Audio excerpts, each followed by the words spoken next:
Welcome back to episode number 3 of TWiP Pro Weddings. Once again, I'm Bruce Clark, and I am once again joined in the co-host chair by the fabulous Mr. Robert Evans and Mr. Bryan Caparici.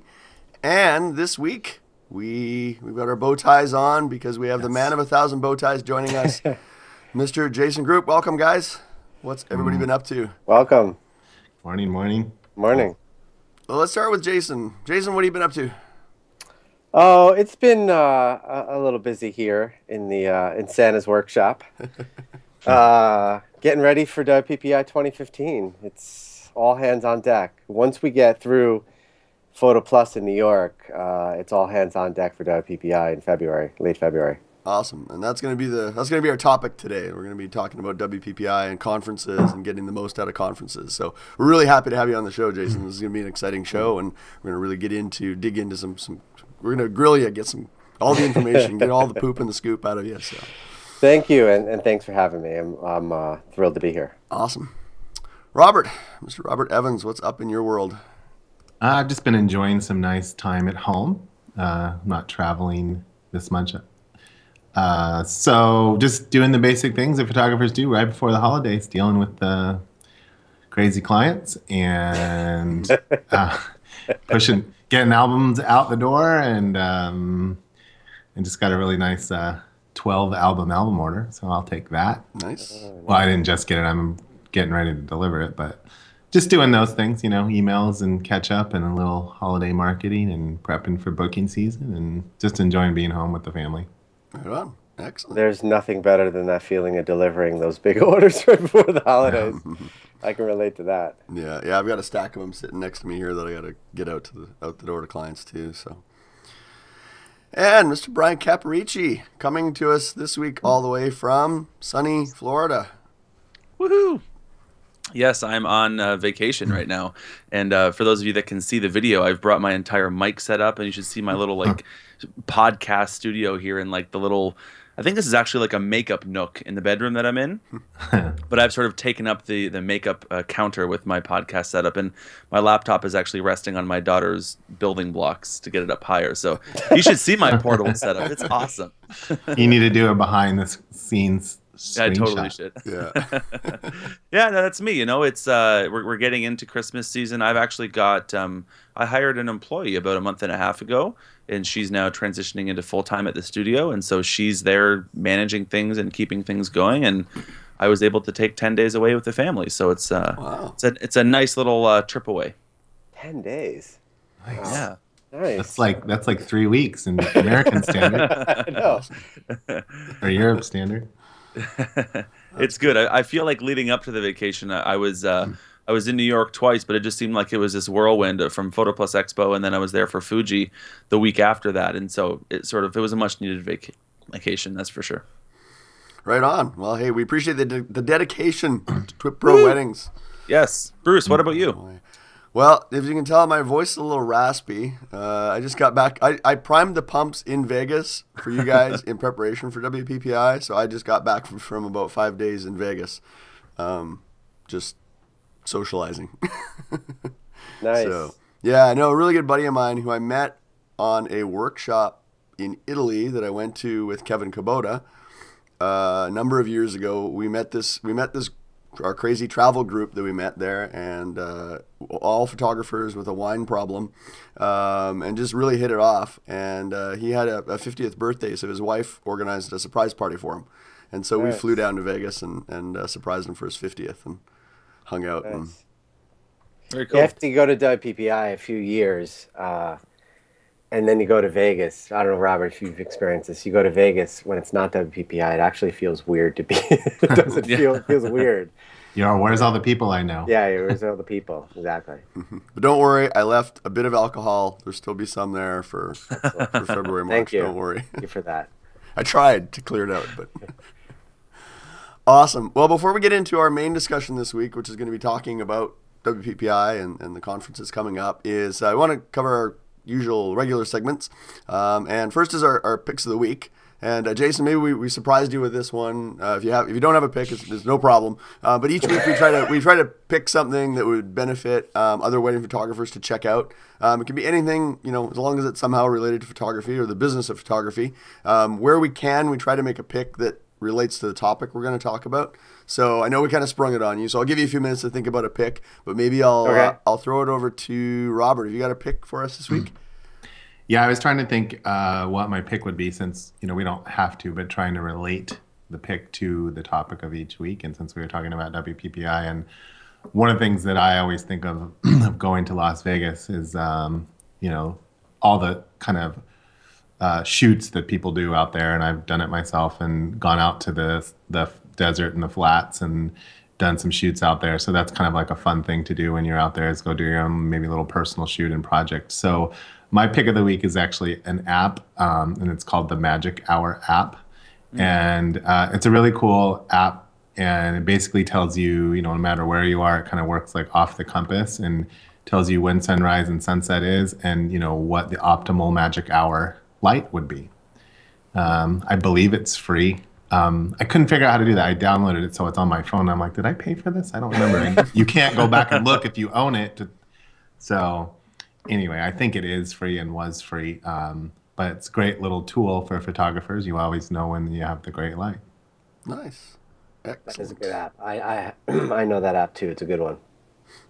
All right, so that's a great pick, Robert. How about Bryan? What have you got for the listeners this week? I have 2 picks of the week. Is that against the rules? No, that's fine. Okay, good. Yes. Okay. It's actually 2 ends of the spectrum. Number 1, I'm holding it here in my hand, and I just got it because I had it shipped down here to Florida. It's a pen. I'm totally a pen junkie, and this pen is called the Pilot High Tech C. They're made in Japan, I believe, and it's a gel ink pen. It's got what's called a needle point, and it's 0.3 millimeters. So it's like super fine. So for writing, it's really precise. There's no bleed. It's a great pen. And the reason I'm saying this for WPPI is because I actually think it's important.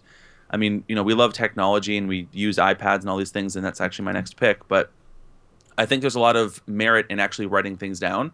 And I think that we take education in so much better when we're actually making notes. And so I would suggest to the listener that, if you go to WPPI, which you should be going, bring a notebook, bring a moleskin journal, bring something that you can actually write in, and get one of these pens and write in it, because you're going to love writing with it because it's such a cool pen. Nice. So that's my first suggestion. If you want to buy it online, you actually can't buy these in stores. The website you can buy them on that's how exclusive they are. This is like a Seinfeld episode with the space pen. And they're actually not even expensive. They're like $3, so they're not expensive. They're just they're hard to find. It's penaddict.com, and you can find them over there. Penaddict.com. And my next pick of the week, I actually recently, it's the other end of the spectrum, I recently got the iPad Air 2, and I'm upgrading from the original iPad mini. And this thing is amazing. It's like the screen quality is great. It's so much faster than the iPad mini. And the specific pick of the week that I'm going to suggest is what I just picked up yesterday, which is this right here, which is the Logitech Keys to Go keyboard. And it's actually like waterproof, spill-proof, so you don't have to worry about it getting dirty or anything like that. You just wipe it down with a cloth. And it's wireless, so you don't have to have it attached to your iPad. So I've been typing on it. I've been writing articles with the iPad in the corner, and this just sitting on my lap and typing on it. So it's kind of like having a laptop, but it's even better because the keyboard is separated. Very cool. So those are both of my picks of the week. Excellent picks. Excellent picks. Yes. Bruce, what about you? Well, mine's also an iPhone app, and this is one that I use a lot when I travel. And so, obviously, if you're going to WPPI, you're probably traveling, unless you happen to be lucky enough to live in Las Vegas, or unlucky enough to live in Las Vegas. I don't know how you feel about that, but I use an app called TWiP, and it's a travel planning app. It's really great. It allows you to organize all your tickets, all your hotel confirmations, as well as any other event. So if you book shows or just book anything, you can put it all into TWiP. And it works really well. If you get your airline confirmations, you can just email it. So you get a special email address. You can email it to yourself at TWiP. And then it files it and records it and puts it all in and gets all the time. If they have a free app, and then they have a pro app as well that I think is $1.99 or something like that. With the pro app, it can keep track of your flights, let you know if they're going to be delayed or late or canceled or anything like that. And I think there's a bunch of other little things that the Pro app does that the free one doesn't do. But you can definitely check out the free app, and if you like it, you can always pay the $1.99 and get the paid app. So it's really good. It's for any kind of travel that you're doing and planning and organizing stuff. I think, and that's one of the things when you're going to a conference. I think being organized and planning ahead and taking that time up front can also help you get the most out of it. So obviously, that starts with planning your trip and organizing your trip. So we need our own app, and we could call it TWiP It. Ooh. And then it organizes all your TWiP podcasts that you want to listen to. Ooh, it's just that idea I just came up with. I like that.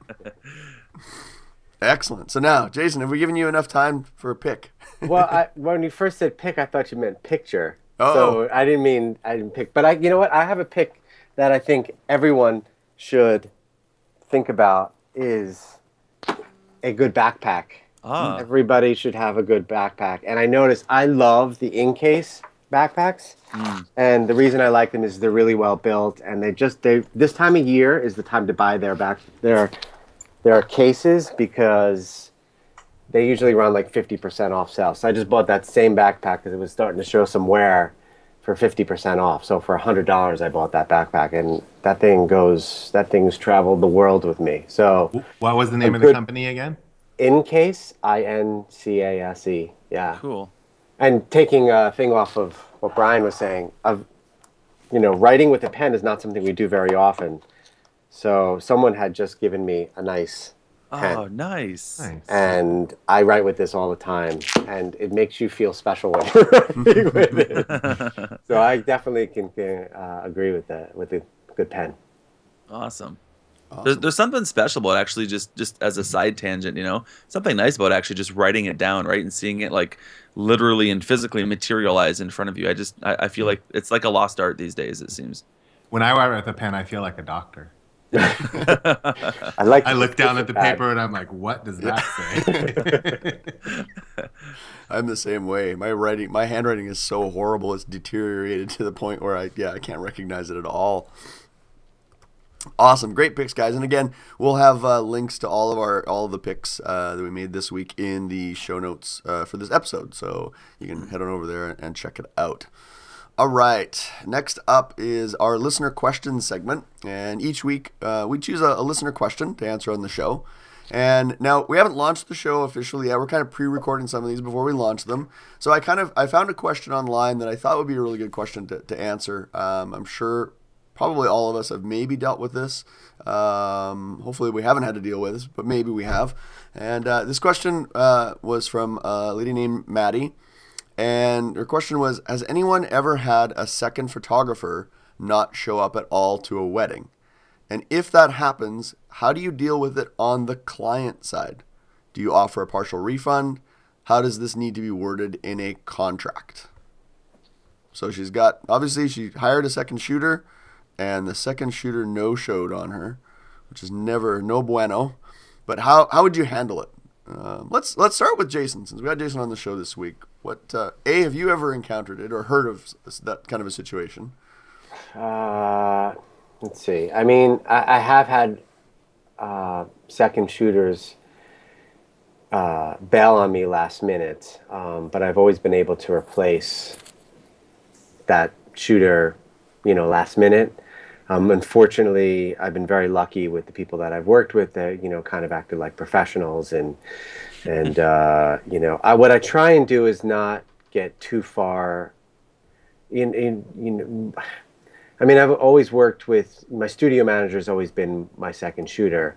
And, unless they were very friendly with my client, they really wouldn't know who the second shooter was. So I guess I've been very fortunate in that sense. I don't usually spend a lot of time talking about the second shooter. So I think it's important that you make any and all efforts to have a second person there with you, regardless. If they're expecting a second shooter, a body should be there. I don't know about the refund part. I mean, things happen, and I think that's one of those things that you kind of feel the client out, and I suppose they could make a big stink about it, but on the wedding day, I think keeping things as positive as possible is always the way to go. So, get somebody there, even if the person shows up later in the day than they said they were going to be there. Other than that, you apologize. Good advice. Good advice. Robert, how about you? What would your advice be? Well, I have had for this Matt? happen to me once in my career, and it was not because my second shooter was a flake. It was a very reliable person that got very sick. And I agree with what Jason said. You kind of don't make a big deal about it, but I didn't even have time to replace that person because it was like that morning. And of course, I started my career shooting weddings by myself, so I know how to do it. I'm a big boy. And I just went out and did it. And interestingly enough, we'll have to put this image up, but I have a great story that came out of it. I was working at this private estate in LA, and there was this beautiful shot where if you stood at the house and looked down onto the ceremony area, there was a giant oak tree, and you could look through the oak tree and see the ceremony, and you see the end of the aisle and lead up to it. And I was just like, oh my gosh, like I need this shot of the bride walking down the aisle. And of course, here I am on the one day in my life where I don't have a second shooter. So I think here's the situation. It's like, I was like so determined, and I think attitude is everything. And it was like, how am I going to make this work? How am I going to make this work? I have to have this shot, but I have to be at the front of the aisle. And I'm normally the one that stays at the back of the aisle and shoots behind the scenes, and my second shooters shoot everybody come down the aisle. And so I talked the videographer in to putting his second shooter up there. I showed him the shot. I was excited about it. I sold it, and I put him up there, and I was like, and so then I set up my other camera on a tripod and wide angle lens, framed my shot. And then I said to the videographer, I said, hey, when she gets to the top of the aisle, will you just reach over and click off a few shots on my camera? Yeah, no problem. And so I have this amazing picture of the bride at the top of the aisle walking down. It's like a beautiful setting, and I still got the other shot. As far as the situation of dealing with the client never noticed anything or said anything to me. When Jason was talking, a couple of things that I think we need to think about is there are some photographers that actually say, sell a second shooter and charge for that. I don't. I just include it. So we have to think about that. So that would be a big variable. And again, I don't know how you deal with that situation. I think, you fly below the radar as much as you can. Yeah. And I think in a very last-ditch effort, if you were really worried about it, find anybody, even if they're not a photographer, bring them to the wedding with you, put a camera in their hand and let them shoot. You may not use anything that they do, but the client, like Jason said, is never probably going to notice the difference. So you're going to have to work a little bit extra hard that day, but I think there's always a way. And, of course, there's plenty of and might even be a good point to think about is like, we always have a backup second shooter, just for that reason. Think about somebody that, hey, could you be on call today? Or, just in case, it's 99.9% that you will not work, but, something to think about. I mean, I don't know how else we deal with that. Mm-hmm. I mean, that's why, our contract should, kind of have something, I think they call it the God clause in there, Right. Yeah. Bryan, you're the business guy. Why don't you address the contract part of it? Because I didn't. Yeah. So I think a couple of things. First of all, disclaimer: I am not a lawyer, and so any advice cannot be held against us. Oh, come on! But no. But what I would suggest is the way that I word those things in my contract. I actually don't require having a second shooter at my weddings, and so I don't have anything in the contract about that. I just have it as a discussion point with my client, saying that I have an assistant who will also take some photos.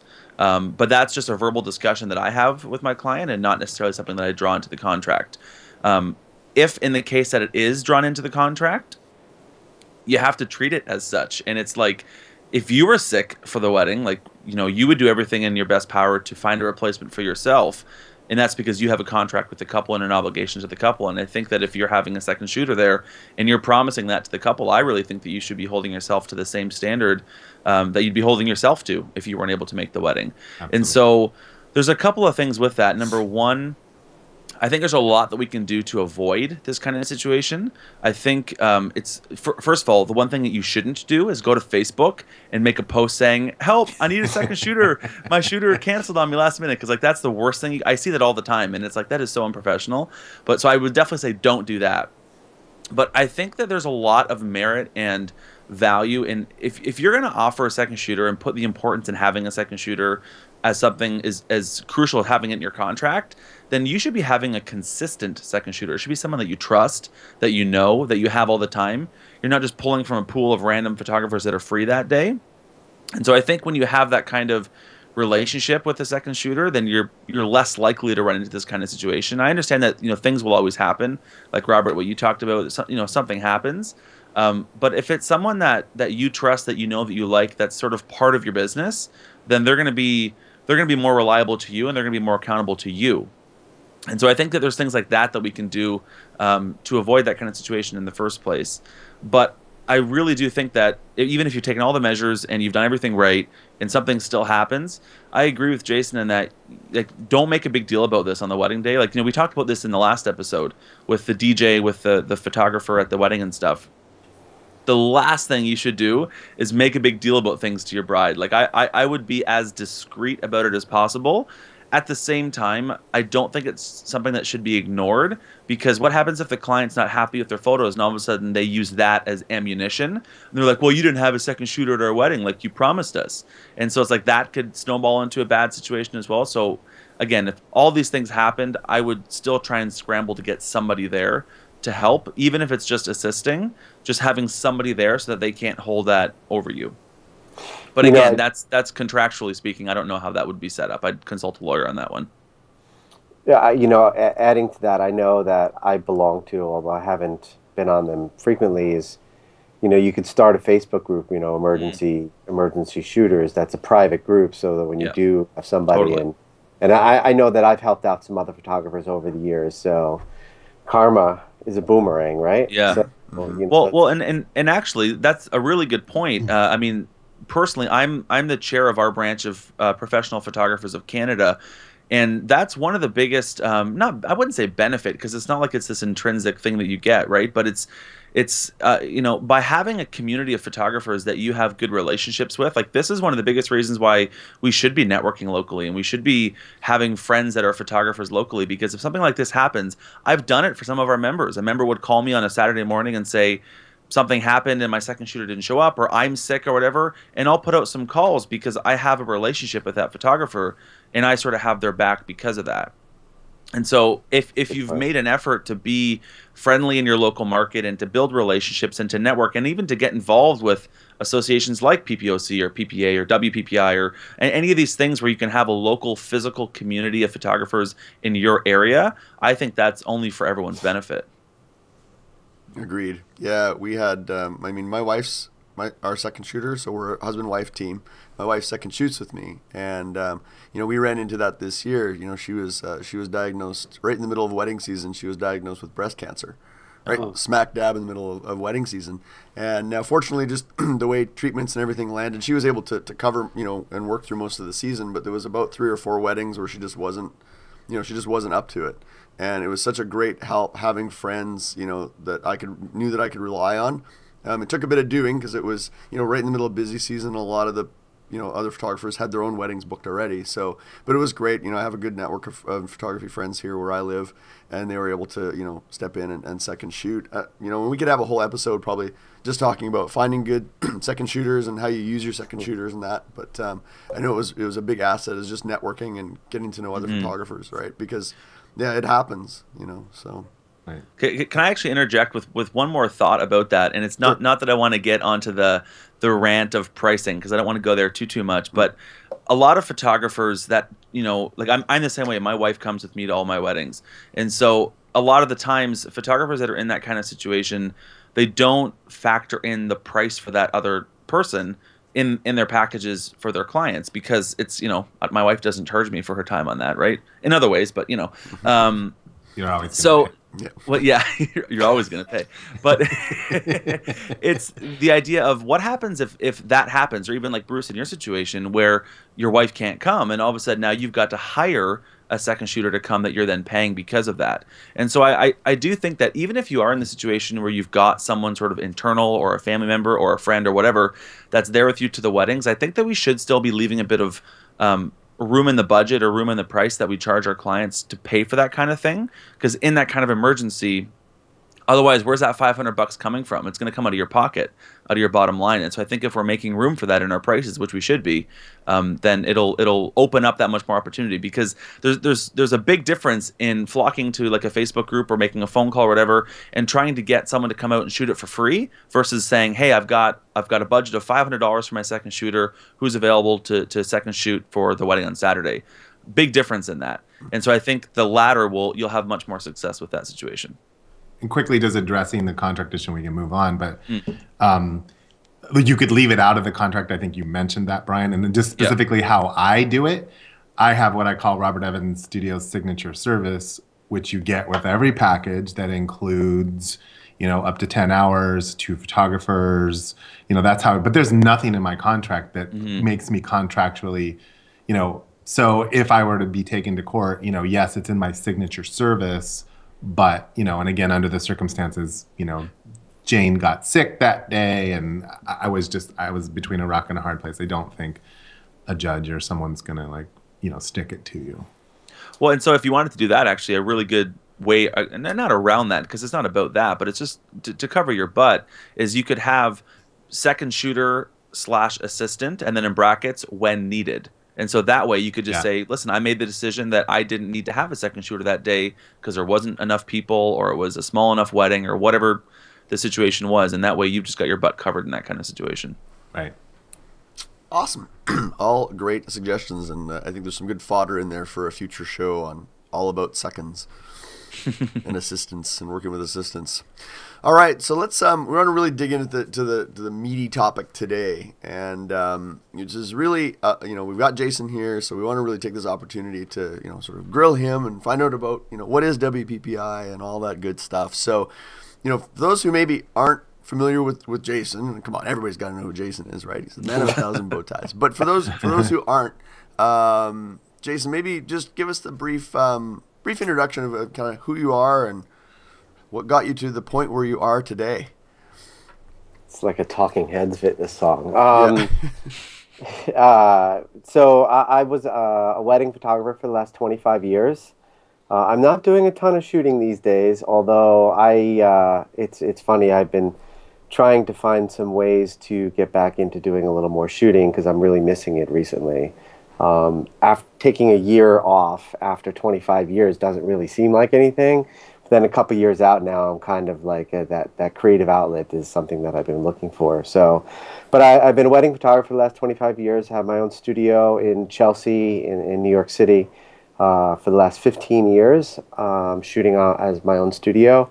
I went to college for photography and played around in the commercial world for a little while, and then moved over to weddings full-time 15 years ago. There was an opportunity to fill a position here at WPPI, and that's a long story how that happened, but let's just say conversations happened, and I just happened to be part of the conversations, and they said, well, why don't you just come work for us? And that's really, in a nutshell, how it happened. So it's been just about 2 years now, and I'll be coming up on my third WPPI. I can't believe it, this February. Wow. So for the uninitiated who aren't familiar with WPPI, just give us a broad stroke. So what is WPPI? And Sure. WPPI stands for Wedding and Portrait Photographers International. This February will be its 35th WPPI. Wow. And one of the funny things that I like to flip through now and again is these old, and Robert, you'll love this, some old show guides. Oh my gosh. This one is one of my favorites from Caesar's Palace that I got. Like every now and again I come across some of these, and this one's from, actually I don't even know what year this is, but well, Wedding Photographers, it used to be Wedding Photographers International. WPI. And then it became Wedding and Portrait Photographers International. And, WPPI was created as a way to, specifically for wedding photographers, and then also as a home for not only the full-time wedding photographer, but the photographer who they called it the weekend warriors. So it's about creating a place where there's education for wedding photographers and portrait photographers, and a specific place where they can come and get education. Because a lot of the people that come don't necessarily go to art school for photography, or don't have the background and the training that some other people have. So it's just a great place for people to get educated in wedding and portrait photography. And it's the most fun conference on the planet. And I say that unequivocally, without the word.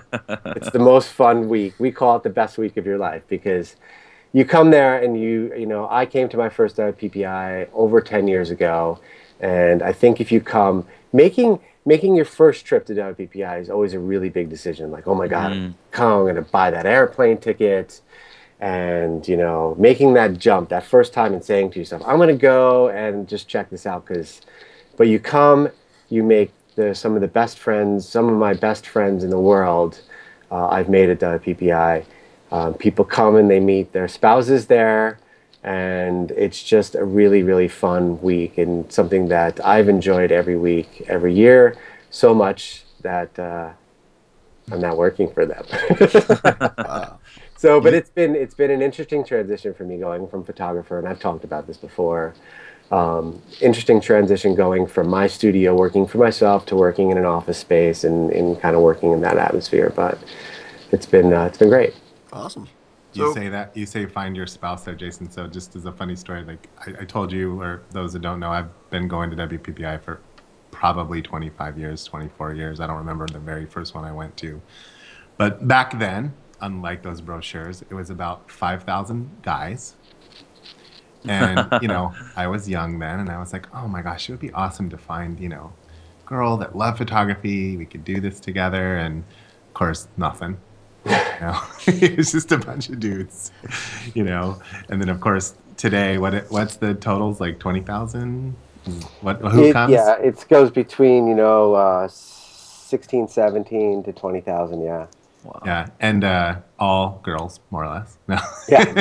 A lot of girls, so a lot different than it was then, and of course happily married. But if you're looking to find a wife that does what you do, WPPI would be a good place for you to start. Excellent. Bryan, how many times have you been to WPPI? I have been 4 times. 4 times. I think I'm going on my 5th time coming up this February. Awesome. And you're speaking this year at WPPI, right? I am. Excellent. Are you? What? No, I am. I am. I am. Actually, okay, so I have a question for Jason, because I think that this is something, and it's actually really relevant because we're sitting here talking on a podcast online. There's a lot of online education that we can invest our time and money and energy and focus into. Yet still, year after year, 35 years, WPPI goes off with a huge success. I'm curious to hear Jason's thoughts or input on what that looks like going forward, or I guess, why would a photographer want to go to a physical conference, in-person education, sort of what I call offline education, versus continuing to do the online stuff. I mean, we're doing a podcast right now. There's all kinds of online outlets. But why do you think it's important, Jason, for photographers to focus on offline education and actually going to an event like this? That is a great question. And I'll tell you, I have an answer for that. You're right. There is tons and tons of education that you can get online, and great education. You could learn so much. I mean, gosh, I think about this all the time, about how much I could have learned online and how much I could have, how much faster I could have learned. And, it's, I think as a new photographer too, you need to balance what you're going to spend money on, and it's a lot. It's a lot to get away from your family. It's a lot to make that commitment to travel to Vegas. And so that's the challenge that I'm tasked with every conference that I've created now in the last 3 years. Is I ask ourselves, what is it that we're doing at this conference that we're not going to get from online someplace out there? So there's a couple things that I built into it. I'm just going to try and give a short answer here, but it's about everything with WPPI is about being there. It's about the in-person experiences. It's about networking. It's about the parties. It's all of those things that you never ever can get, and those are things that I'm really bringing into. I'll get into further detail later on, but I think about this every day. Like, why do I need to be at WPPI as opposed to sitting here and looking at it on my computer? And I work very, very hard to try and create these experiences that you're only going to get by being there. And real quickly, like things that haven't changed over the years, our print competition. If you've never been to our live judging, there's nothing like it in the world. No, there's nothing like it. The education that you get on just those 2 days of judging, listening to those 45 judges, you can't get anywhere else. And even if we filmed it, which I have a lot of pressure from people that want me to film it and put it out there, I don't see the reason for it, because unless you're feeling that atmosphere, you can't get that anywhere. The energy in that room from those people and the people around it, when their prints are getting scored, like it's like going to a rock concert. Like, can you watch a rock concert online? Can you watch any concert online? And it's great to be able to sit in your pajamas and watch that, but there's nothing like being there. And WPPI is really like that as well. That's the best analogy I can make. Yeah, absolutely. Yeah, it's the idea of immersion, right? Like immersing yourself in the experience of it is like no other. And I'd also like to maybe chime in and maybe Jason hear your thoughts on this. With online education, one of the biggest complaints that I've seen or heard about online education is that, well, first of all, there's a ton of it, right? So, I mean, having to sort of sort through everything is a task in and of itself. But number two, because it's kind of self-motivated, like you can go on and watch a class, or you can go on and read an article, or decide to read an ebook, whatever it is, you don't really have any accountability with doing it, right? You kind of just do it whenever you want to do it. Mm-hmm. And I think almost just the sheer fact that you're going to go to WPPI, take a week out of your life and spend money and spend time there, be immersed, be inspired, and just live in that sort of zone. It almost, in a way, I know for me anyways, the first year I went, it forces you to be accountable and actually implement some of the things that you've learned by going away, because you're thinking, well, I've just spent all this time and money there. I mean, I damn well better get my money out of it. I better get a return on it. Otherwise, why did I go, right? So I think, do you think that's a sort of an intrinsic benefit as well? Yeah, I mean, I think that, you could say the same for college too. It's what you put into it is what you're going to get out of it, right? So if you're going to make that investment, you're forcing yourself to do that. And I think artists are, natural procrastinators to begin with. So by doing this, you work hard to try and get something out of it. And you touched on something, and you said it earlier, Jason, that you've made some of your best friends in the entire world going to WPPI. And I really think like right there is like one of the key connections to going is like really like heart to heart, one-on-one, life to life communication, talking to people, meeting people, listening to a speaker, sitting in the room, feeling the emotion of the room. We know technology is amazing. I mean, we're four of us sitting here talking on a telephone, which, when I was a kid, we just talked about that, video phone. But I mean, texts and emails and all those things, like the human being needs to connect one-on-one. And WPPI is an amazing way to do that beyond even the other things. And you will, if you go, you will meet, some of your best friends in the world. I look forward to going every year because I've been going so long. There's people that I only see one time a year to sit down and have a drink with them, or a meal, or a conversation, or, it's just, it fills you up. It really does. Yeah, I haven't been, so this is going to be my first year going. Nice. I'm looking now. I've been to a lot of workshops. I try to consume a few workshops or conferences each year. That's actually how I first met Jason, was when he came up to Edmonton for a workshop that the PPOC had put on. So I've been trying to do that. I've been trying to go to WPPI for a few years, and just one thing or another has popped up that has not allowed me to go. But this is going to be the year that I'm going to go.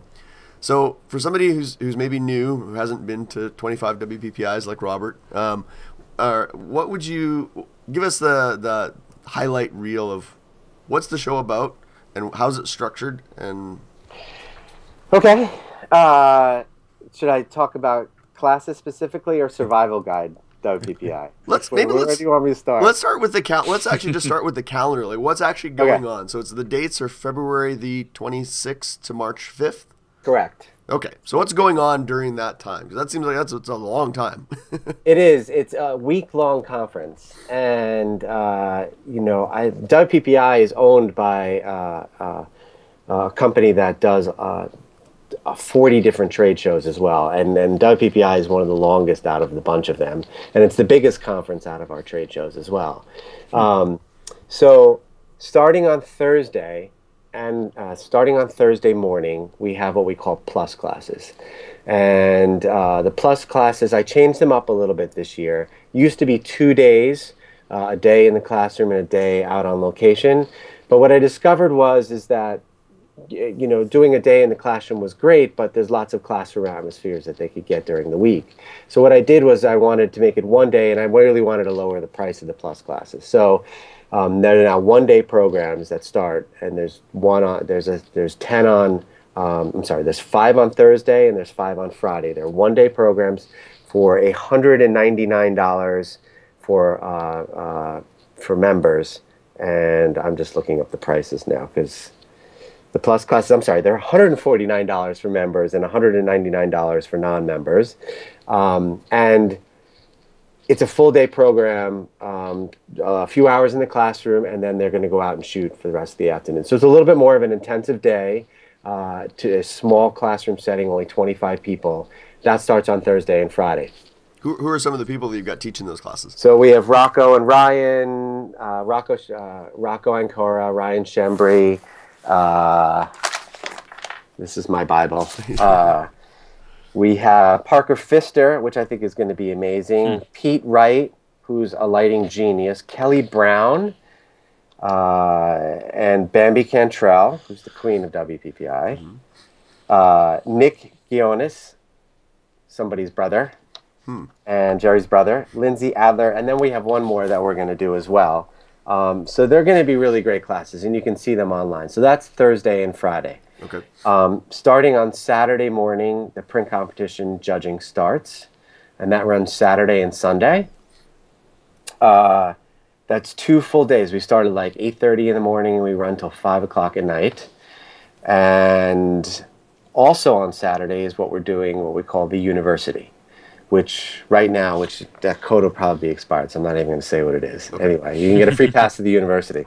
But the university is going to be a full-day program. In the last 2 years, we've done it as kind of this hands-on day, but we're changing it this year. We're making it all about business. So the whole day is going to be dedicated to setting up your business, marketing, how to do great album design, how to sell products. It's really about like the photographer who's been doing it from 0 to 5 years, who is seeing some success in their business, but really wants to kind of take it to the next level, either with marketing new products, making sure their business is set up properly, doing some great album design. And I know that one of the challenges for a new wedding photographer is, how do I sell them on a bigger album, or how do I do albums? There's so many photographers out there that are just shooting and delivering. And I think people are leaving a lot of money on the table. So this whole day is dedicated to kind of increasing the bottom line for the photographer, and we're calling it the Business Institute. I think it's going to be a really good day. We're doing Sarah Petty is going to be our host. She's a genius when it comes to marketing, and Rachel Brenke is a lawyer, and will be touching on, and a photographer. We'll be talking about contracts and tax ID numbers and all that stuff that is really important to us photographers. That's going to be a really neat day. So anyone 0 to 5 years, I would highly recommend coming to the university this year, and that's going to be really great. Sunday, first day of what we call platform classes. So that's when you buy a full platform pass to WPPI, it's $99 for members, $199 for non-members. You will have access to 100 classes plus, and that's just on the platform classes. That runs Sunday through Wednesday, and runs all day long.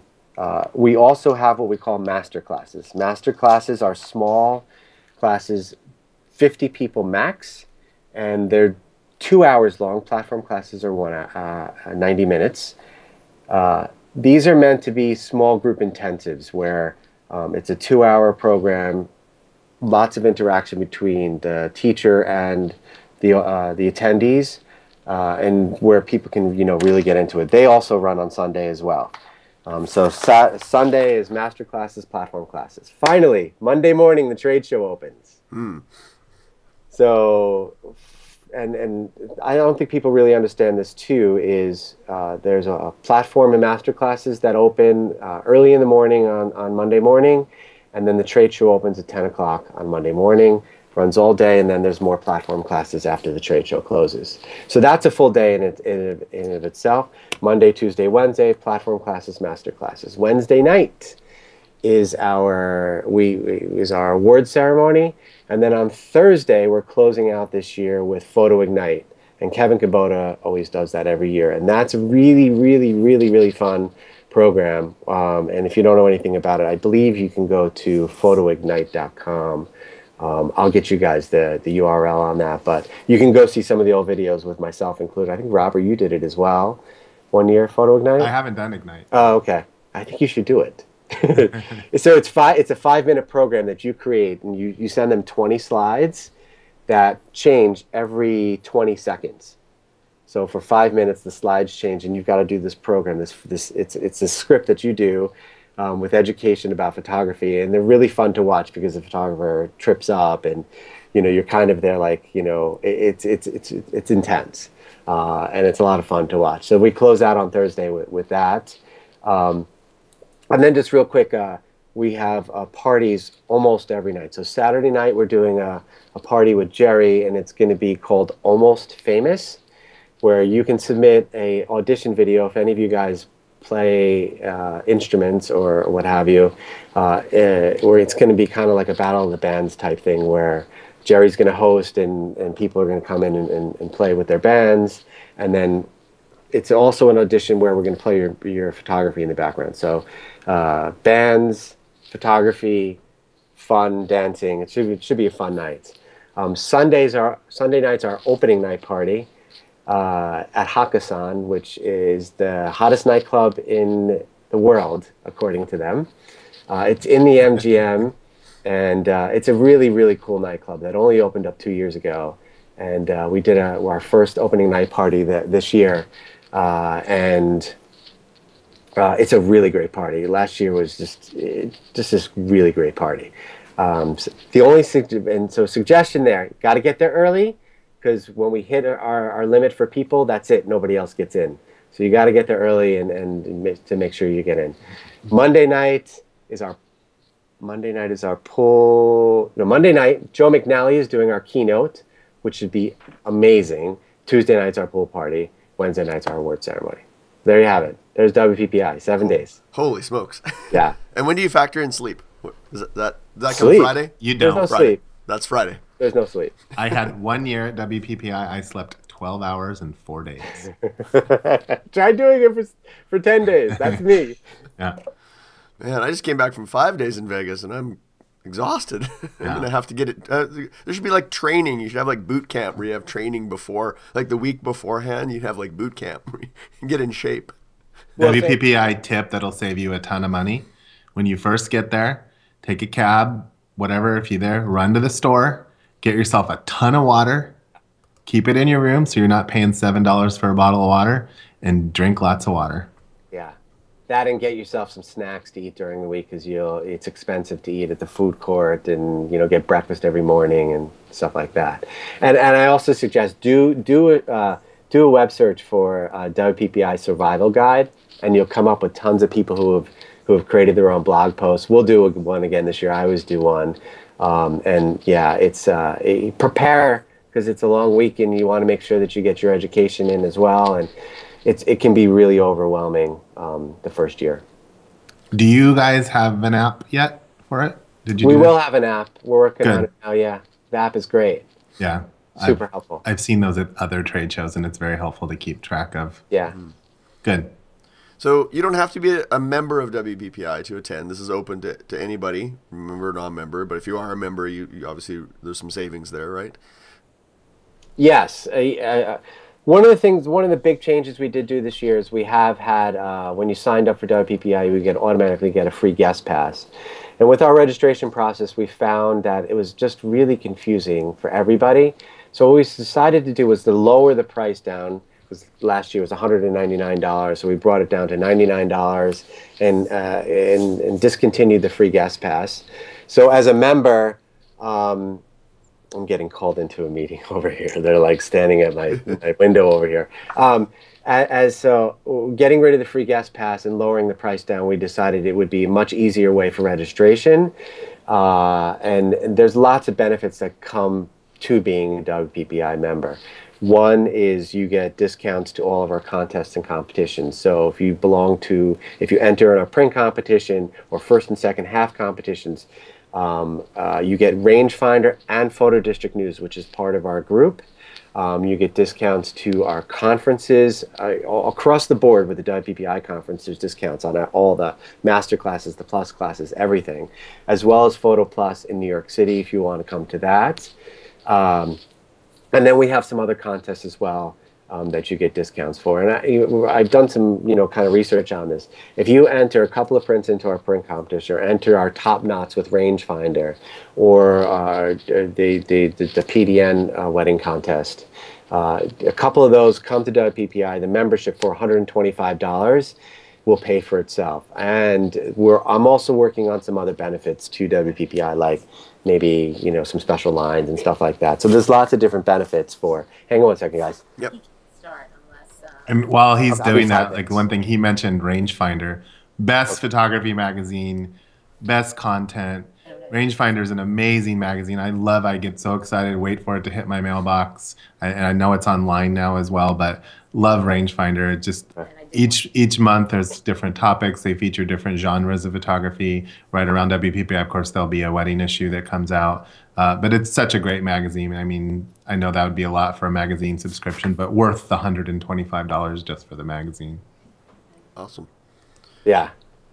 As you mentioned, the expo was another big part of it, and so I'm excited about the expo because I think that's where you can go and press the flesh and meet your vendors, meet your partners. Mm-hmm. So tell us a little bit about the expo and what. So again, also an overwhelming amount of stuff goes on during the expo. So you have all the conference education, and then there's the expo as well. It's a huge trade show. And it's split into 2 rooms. Some people have said to me, like, oh, my God, I didn't even realize there was a whole other room to go into. So you need a plan for that as well. And I think people don't realize that the exhibitors also are getting a lot out of the feedback they get from you. So I know the album companies and the labs and the new companies that have different things, the editing software companies and editing companies, all of these places depend on the feedback they're getting from you during the year. So you're an integral part of this, I'm using the word tessellation that goes on during WPPI, where all these people are coming together, and in the trade show and the conference, everybody's creating this mosaic of things that are going on. So you're going there to find new products and stuff that you're going to be inspired by. Say, oh my God, look at these things. Look at this new album. Look at this new app that I can use. But as a seasoned veteran, you can also come and say, hey, you know what? I'm not really thrilled about this, or I really love this. I need you to make more of these. And a lot of people will leave WPPI and base their entire year off of what they've learned from that year. They come back and they do these meetings, and and it's all based around WPPI. So you need a plan going into it. You get the show guide, get the app, look at the companies and say, I want to see this, and this company. And there's usually a lot of giveaways, too, so you can come home with a lot of swag, too, if you're smart. Yeah. So bring an extra suitcase, then. Yes, yeah, definitely. A swag case. I mean, again, the important part about that, like we've already sort of touched about, but is, again, being there in person, you can touch it, you can touch that album, you can feel that album. Jason said you can talk to that album rep, you talk to the salespeople you deal with. You can meet the presidents and owners of a lot of the companies, and you cannot do that online. You have to put yourself on an airplane or in a car and get yourself there. Yeah, I remember my first year at WPPI. I was going into it. I was fresh in the wedding photography industry, and I was like, I was a little overwhelmed with like the options that I had available to me as a photographer. I mean, this is even going back, I think 9 or 10 years ago now, and there's a lot more options now in terms of products that I can offer my clients or different album manufacturers, all these things. And I remember trying to figure out who I wanted to use for my album supplier before, going to WPPI and doing it online. And I was like, I'm so overwhelmed. Like, I don't even know where to start. I don't like, what's a flush mount? What is a this mount? What is a this cut? And it was so overwhelming for me to try and figure it out online. I can only imagine how much more overwhelming it is for photographers to do it in today's industry. And so for me, even that first year, like my only goal in that first year was to walk the trade show floor, touch and feel every single album that was available, and make the decision of which album manufacturer I wanted to go with. And I've stuck with that album company for the last 10 years because of that.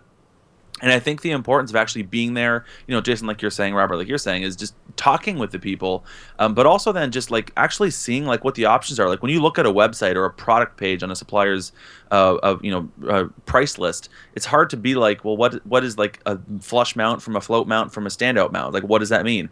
But you can actually go to these trade shows and actually see and touch and hold and ask questions and gain clarity for yourself. That's almost for me worth it in and of itself. And then we're layering 1,000 other things on top of it. Yeah. So, all of those things combined really makes for, and the energy, and again, the relationships that you'll, having that face, that person that you contacted, the people that are at the trade show, the people you're going to talk to on the phone. All of these are small businesses, and you'll develop those relationships with them. It's great. Yeah, I'm excited to go. And even just, the more educated we can become in our own products, we can bring that to our clients because, we'll have clients coming in and it can be overwhelming for them when they're given some of these options. So the better we're able to explain, the difference between some of these things to them. And I think it's like Bryan was saying, it's really tough to get that from just a website or from a price list, right? You really have to be there, see it, touch it, feel it. Because, I know with my album company, they have like a gazillion options. And, I don't have an unlimited budget to order in a gazillion samples of all the different, permutations and combinations. So I'm excited to go there and get my hands on some of the different ones as well that I haven't seen yet. And they're always introducing new products and these, new things into their lineup. So for me, I'm really looking forward to seeing some of those things, getting my hands on them, and talking to the reps and actually, that face-to-face time with them for sure. Yeah, and I would say almost every single vendor, and let's just talk albums since you're talking about that, does a discount. Like you want a sample album, you want to try that new company, they're going to give you a free book maybe or 50% off or, just for becoming a new customer and trying out the album. And again, if you think about sales, you can't sell a client a book if they can't touch it and you can't put it in their hands. And so you're now putting yourself in their position by going to the show and touching that book and feeling it. And now you're excited about it. You get yourself a sample, you take it back to your studio or your place of business and you're showing it to your clients. You're going to sell product. It's 50% of the battle. You have to have it. You can't just describe this amazing book that you have. Yeah, it'd be like trying to sell a car and just off of a picture, say, not being able to test drive it or get behind the wheel. Hey, so when we first started talking, Jason, and you started talking about the actual, things that are happening in that 7-day period, you sort of hinted at the fact that there's potentially like a survival guide that you could go into. Is there like a Cole's Notes version of that you can give us, like, getting the most out of your experience there? What are some things that photographers can do to prep for WPPI or for any conference for that matter? What are some things that will allow attendees to really benefit the most from a conference like this? I mean, I think with any conference, do your homework. So, sit down with the website and, pour through all the classes, decide what you want to take.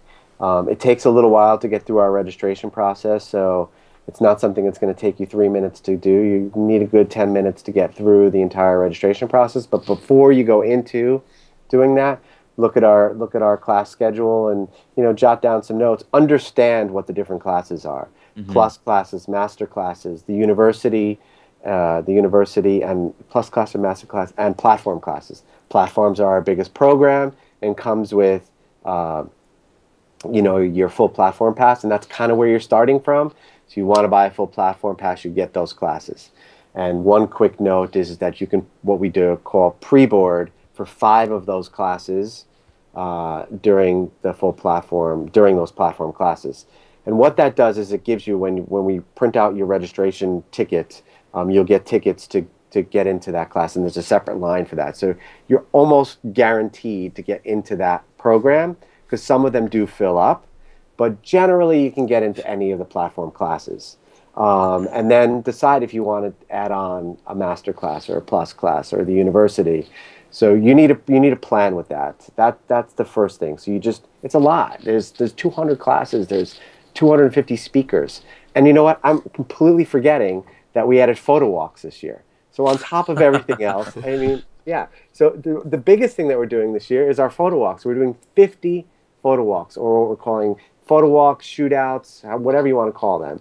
And there's 50 of these classes going on Monday, Tuesday, and Wednesday this year, where we're going to meet in this big room, and each time slot will have 10 leaders, we're calling them, and they're going to go out and lead these shoots, whether it's going to be out on the strip doing off-camera lighting, whether it's going to be Roberto doing something probably on posing, is it going to be just shooting an available light outside, maybe it's boudoir, it's whatever. And we've created a Facebook group that you can go on and ask questions, and there's so much that's going to happen with that. And I'm really, really stoked for this year, because you're really going to be able to go take a class, and it's limited to 25 people. So it's you and the leader, 25 people. Some of our gear manufacturers are going to get involved with it this year, and maybe give you some equipment that you can use when you shoot it, when you go out and shoot. It's really going to be a lot of fun, and I think everyone's going to get into a little bit of trouble, and it should be awesome in that sense. So you got to do your homework, and that's the best thing that I could do. Robert's advice of getting some snacks: dump your bags, go out and get some snacks, buy some water, do that. And one little tip that I think I can give is check out the restaurants in the MGM. The evenings sell out, like for reservation wise. So go on, what is that restaurant website? Open Table. Thank you, Open Table. Open Table, yeah. Go on Open Table, go to MGM, find the restaurants. You can either call the restaurants directly, or I always make a couple of reservations for some of the restaurants for 4 or 5 people, because they sell out, and then you can't, then you're looking for a place to eat. Splurge on Shibuya, or I mean, that's amazing. And my dessert passion, I'm not a big dessert person, is banana cream pie. The best banana cream pie I've ever had in the entire world is at Emerald's. If you're a banana cream pie lover, you go get that banana cream pie at Emerald's, and you will go, wow. That's all I'm saying. Nice. So I mean that's a couple of things. And again, on our blog, if you go back, you'll definitely find a full survivor guide from me last year. I think another one, we kind of alluded to it, but quickly, again, it's planning. You mentioned it, Jason. But trade show, again, that trade show is overwhelming. He mentioned it's 2 ginormous rooms, like the size of football fields, full of vendors. Do your homework ahead of time, decide who you really want to see, and map that out, because the trade show can be very overwhelming. And then especially if you go and you're running into people and trying to talk, but you have an agenda, and so map that out, decide who you want to go see, make a plan, even all right, we're going to go see all these people in this building today. And so you're not bouncing back and forth. And it's really helpful, especially if there's a lot that you want to see within the trade show. And there's classes that go on there as well too, right? Even within the expo show floor. Right? Correct. Like I shoot Sony cameras, so I'll be speaking in the booth during the trade show. We speak anywhere from 2 to 3 times a day. All the artisans talk, so there's talks all day long, every 30 minutes, and you'll see a ton of booths. Of course, the other camera manufacturers, Nikon, Canon, ton of the other vendors that have product. There's always someone talking in the booth, so chances are your favorite photographer might be speaking in a booth if you can't get to the platform, so you can search that out as well. Awesome. Yeah, good advice. Yeah, so lots of information. So we'll want to be respectful of everybody's time. I know we could probably talk for hours and get into some of the different things, but it sounds pretty exciting. So maybe just a quick couple of tips. Go around. I know Jason gave us a couple of tips already. Maybe Bryan, what are a couple of tips that you'd give people when just attending a conference in general? Okay, so I'm really passionate about this idea. We've talked about the idea of planning, and I think that we can even transpose that a little bit further in the idea of go to these conferences and these events with intent. So go there and yeah, I mean, it's totally great to be there in the social setting and to let sort of that take its own life. That's that's a natural part of it. But I think that going there with a very specific purpose or very specific plans, I think that that's how you can get the most out of it. You know, like when you're there at an event like WPPI and you're surrounded by like 20,000 photographers, it is easy to get overwhelmed. And sure, like you may, pull out your phone and try and, Facebook message or put out a blanket tweet saying, who's here? Let's get together for coffee, blah, blah, blah. But if you can make those kinds of plans or know who's going or reach out to some people ahead of time and then go there to the event with that intent and kind of like with a bit of a schedule, I know for me that's been really, really successful. When I was at Photo Plus Expo in New York there just, not too long ago, that's exactly what I did. And I had like meeting after meeting after meeting after meeting. And everyone's got to eat, right? And so use those opportunities to eat to network or to meet people or like reach out to your album manufacturer and say, hey, let's do lunch on Thursday afternoon. When do you guys have a break? And like get together and have lunch with them. I think that when you can have those more intimate one-on-one kind of conversations, you can sort of discover so much more. And so I love the idea of really networking and treating an event like this with intent. And that would be my suggestion. Nice. Excellent. Robert, how about you? What's your advice? Well, so since Bryan picked a word, I'm going to pick a word, and I'm going to pick attitude. Your attitude towards the show, and I'm going to relate my own experience. I mentioned before that I've been going for roughly 20-something years.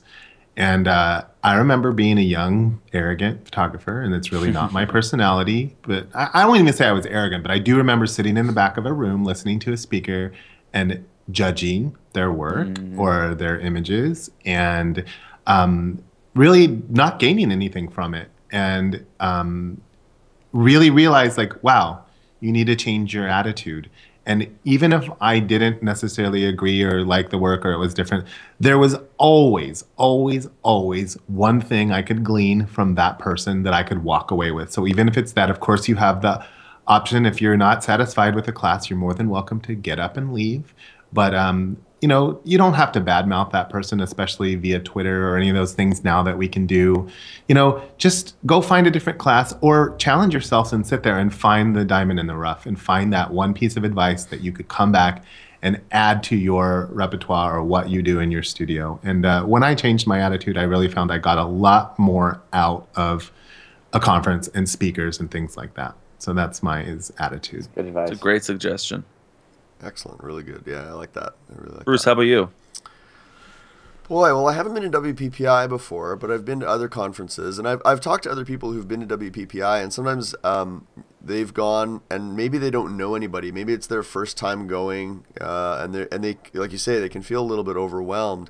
So I think going there and just making those friendships and looking for people to meet up with and just find a friend, trying to find somebody in your area, a way to network with people. I don't know, Jason, is there any, I've been to conferences, not WPPI, but other conferences where they have like a thing for newcomers so they can partner up or like a buddy system where they can, so if they don't know anybody and they're not feeling that comfortable, is there a way or a good, what would you suggest to them in terms of a networking opportunity to get to know people so they're not feeling kind of overwhelmed? I've been trying to work on like a new member meetup, and I'm still working on that. Generally, what if you just did a Facebook group like you mentioned, like start that way, like WPPI first timers? Because that's Bruce, that's awesome because people get intimidated and they're scared and they don't want to ask questions. Nobody wants to be first, but if you're with a bunch of people that are. Yeah, I'm going to do that today. I'm going to start the WPPI New Timers Facebook group. First timers. Come out and ask questions. And Bruce is going to be the first one to join to support that. And I think you will find that the WPPI family loves to help each other. Everybody wants. Everybody's, we're so excited for you to come for your first WPPI. Like, we're genuinely excited for you to be there. So, put yourself out there if you're a newcomer, and you will make friends because, I guarantee it. And I can tell you what, if you're really worried about making a new friend, you can email me, jason.group@emeraldexpo.com, and I'll put you in touch with somebody who will definitely be happy to be one of the things that I like to do is get some people who help people this year. And hey, you start that group. I'll send me an invitation. I'll go on there and like sponsor somebody. Like, hey, I'll meet with you. Great. Let me show you around. Like, let's do and I think that'll be start developing that. Yeah. Cool. Excellent. Awesome. I like that. Yeah, that's awesome. That's really good. So before we kind of wrap it up, what's kind of just the quick dirty details? Registration, where do they go? What's the deadlines? What are they looking at price-wise? There's a whole page you can find of all the deadlines and all the information. It's a lot. So the December 14th is our first early bird deadline. So I don't know if this will be out by then. And I know the best thing is to look at this, but December 14th is our early deadline. We'll probably extend it another week. We always do. And I think you'll find when you do your homework on membership, becoming a member, getting a full platform pass, joining our print competition, and getting Rangefinder, getting Photojournalistic News, you'll find that it's worth the money.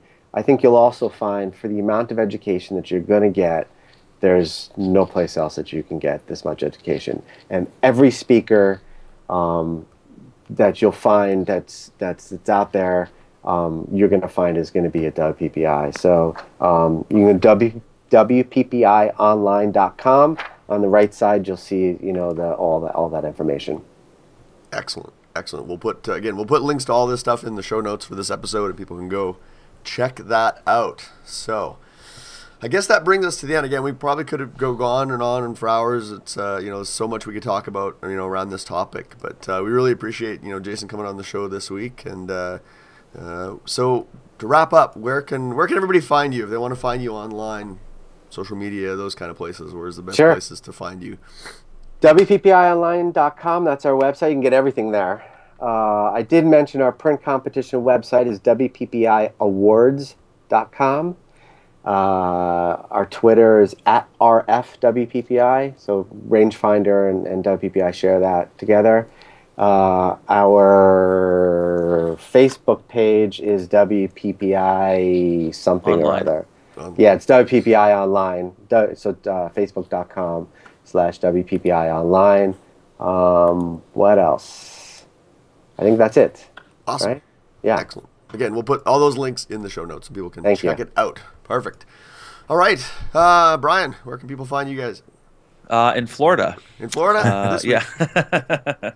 No, you can find on Twitter and Facebook. I'm at bcapphoto. Instagram as well.